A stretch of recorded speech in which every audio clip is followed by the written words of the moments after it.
రెండవ వీరుడు భగీరథుడు.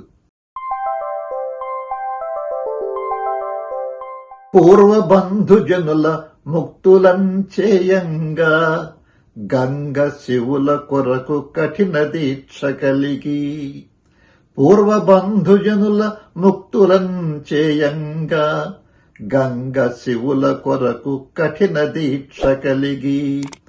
తపమునచ్చినట్టి ఘన భగీరథరాజు, తపమునచ్చినట్టి ఘన భగీరథరాజు, భవ్య పథ విహార భరతధీర. భగీరథుడు గొప్ప చక్రవర్తి.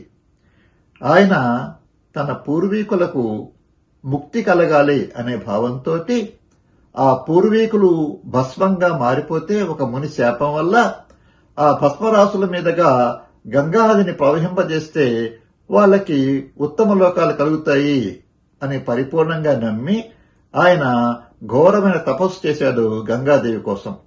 గంగ ఆకాశంలో ఉంది. గగనగంగగా ఉన్నటువంటి ఆ గంగను భూలోకంలోకి రప్పించడం కోసం ఆయన కఠోరమైన తపస్సు చేశాడు.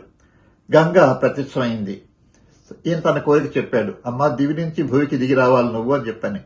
అలాగే వస్తాను, కానీ నా వేగాన్ని ఆపగలిగే మొనగాళ్ళు ఎవరూ లేరు, అందువల్ల నన్ను ఆపగలిగేటువంటి మహానుభావుడు ఒక పరమేశ్వరుడు ఒక్కడే, అందువల్ల ఆయన గురించి నువ్వు తపస్సు చేసి ఆయన కనుక నన్ను తన జటాజుటంలో ఉంచి మెల్లిగా కిందకు వదిలిపెడతాను అని చెప్పినట్లయితే నీ కోరిక నెరవేరుతుంది అని చెబుతుంది.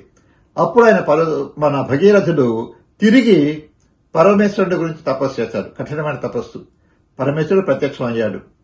ఈ భక్తుడు తన కోరిక తెలిపాడు. ఆయన అలాగే అన్నాడు, గంగాదేవిని రమణమను, నేను ఆమెను బంధించి జాగ్రత్తగా భూమి మీదకి వదిలిపెడతాను, అప్పుడు భూమి బద్దలైపోకుండా ఉంటుంది అని చెప్పి అన్నాడు పరమేశ్వరుడు. అలాగే గంగ బయలుదేరి వచ్చింది. అటువంటి గంగని పరమేశ్వరుడు తన జటాజుటములో బంధించి మెల్లిగా ఒక్క పాయను మాత్రం భూమికి మీదకు వదిలిపెట్టాడనమాట, హిమాలయ పర్వతాల దగ్గర.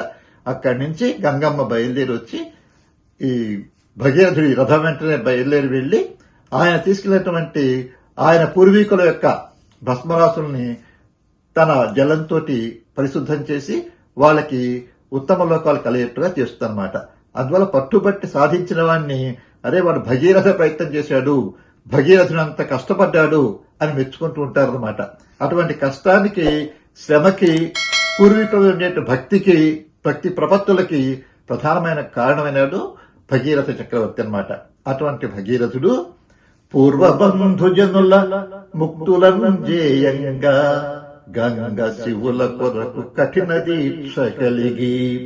తపమునచ్చే ఘన భగీరథ రాజు, భవ్య పథ విహార భరతధీర.